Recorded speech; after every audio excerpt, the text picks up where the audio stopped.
Welcome to This Explainer.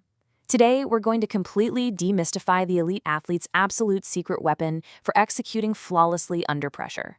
We often think that what separates the good from the great is just pure physical talent.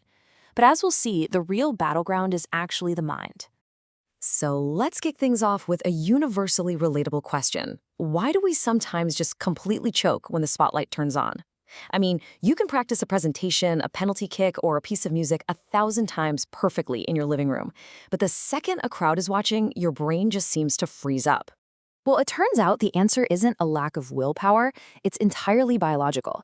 Right before major competitions or high-stakes events, your body's primary stress hormone, cortisol, can spike by up to a massive 300%.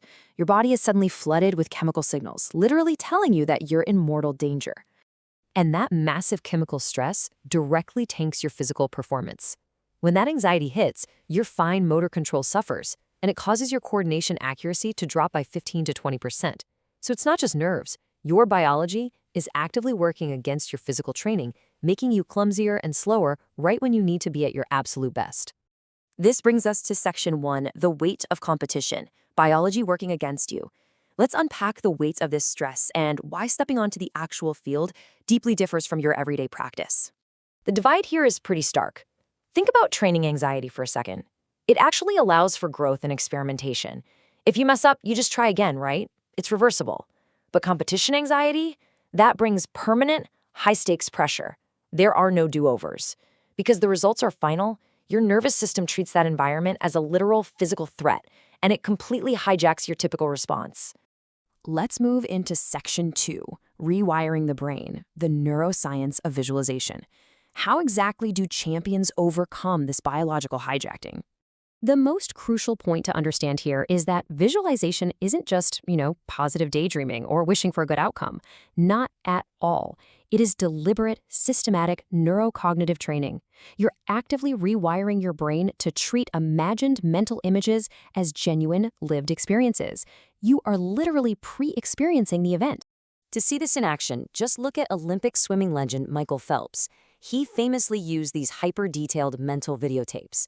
He'd condition his mind to maintain perfect composure by visualizing every single stroke and breath, but also potential disasters, like his goggles filling up with water.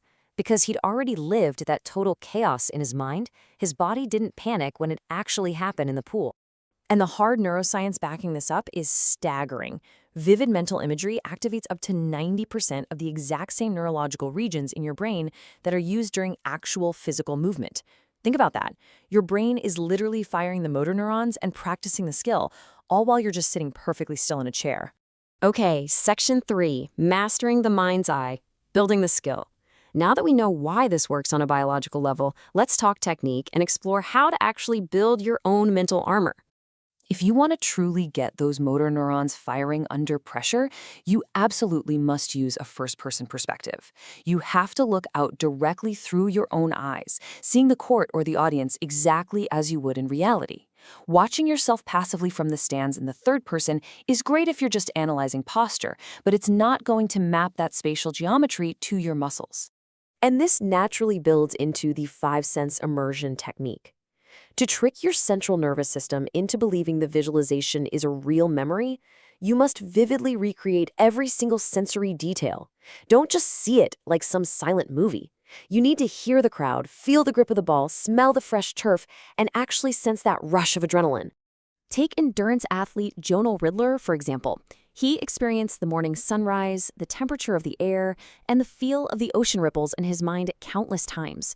By doing that, when it finally came time for his grueling 24-hour swim off Great Barrier Island, the daunting environment already felt strangely familiar and safe to his nervous system. So the real secret here is prioritizing what we call process visualization over outcome visualization.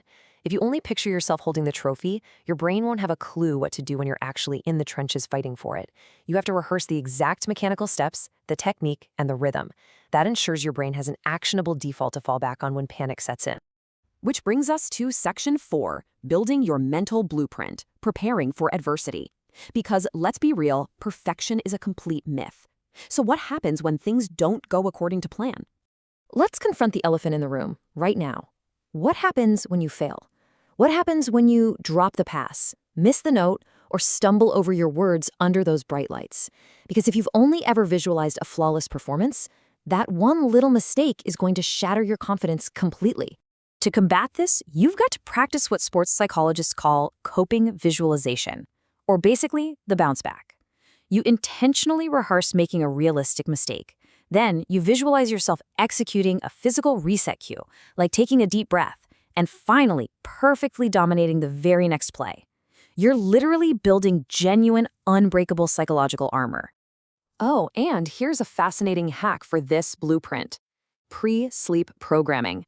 That brief hypnagogic state right before you fall asleep, your brain is highly receptive then. If you run a positive highlight reel of your performance during this window, your subconscious will actually continue to solidify those positive neural pathways all night long while you're resting. Finally, let's jump into Section 5, Game Day Resilience, in-the-moment tools. What concrete, actionable tools can you use right in the heat of battle? First up is the reset protocol. When you mess up in real time, run through this quick 10 to 15-second checklist. Acknowledge the error as mere data, not a failure.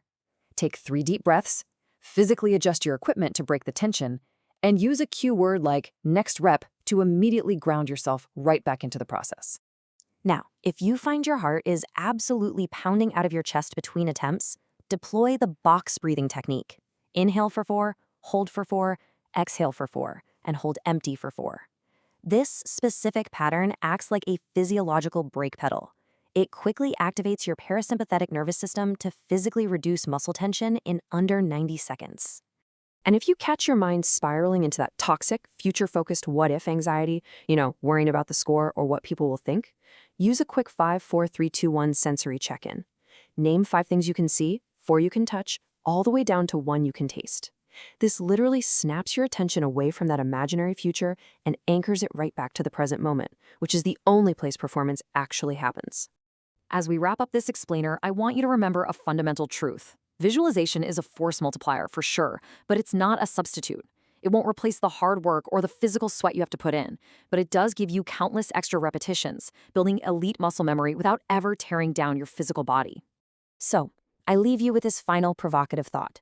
When that whistle blows, when the lights come on, and when the pressure inevitably spikes, will your mind be a chaotic battleground? Or will it be your greatest trained weapon? The choice and the mental training is entirely up to you. Thanks so much for joining me today, and I'll catch you next time.